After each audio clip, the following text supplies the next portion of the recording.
So partner kick number 2, again, works from a cat stance. So starting with no weight in your front foot, we'll start with our right foot first.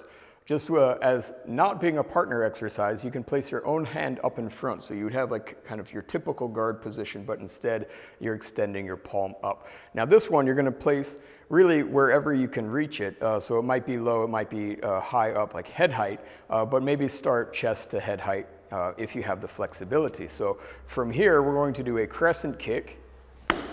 And then immediately with that no weight in that same foot that just kicked, we're gonna jump cross kick.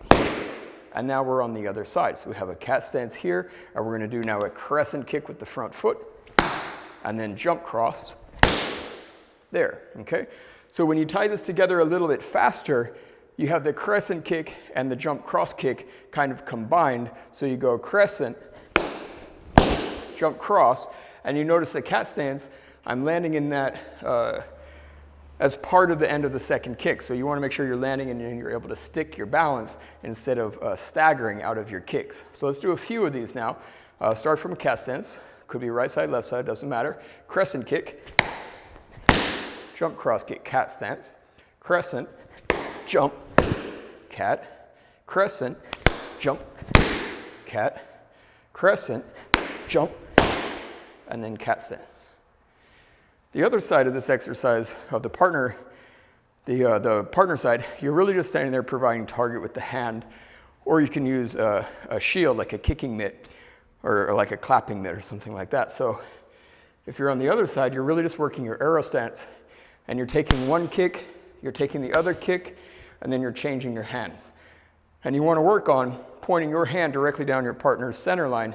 So if they have less flexibility, you start low. If they are more flexible, you go up to like chest height or head height with your target, but you just hold it there, you take the crescent, you take the jump cross, and then you switch. And again, you could use like one of those clapper mitts if you have access to one of those to kind of like not take the hit to your hand.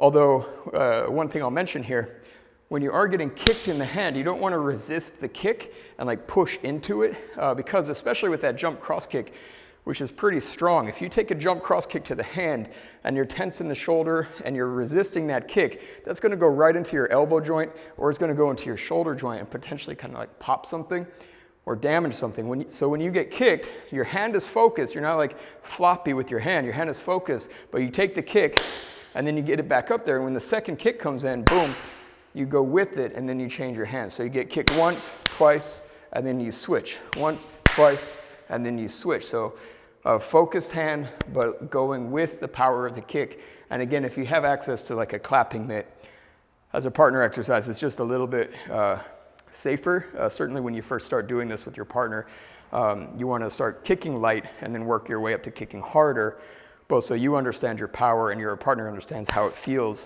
to get kicked in the hand if you're not using one of those mitts.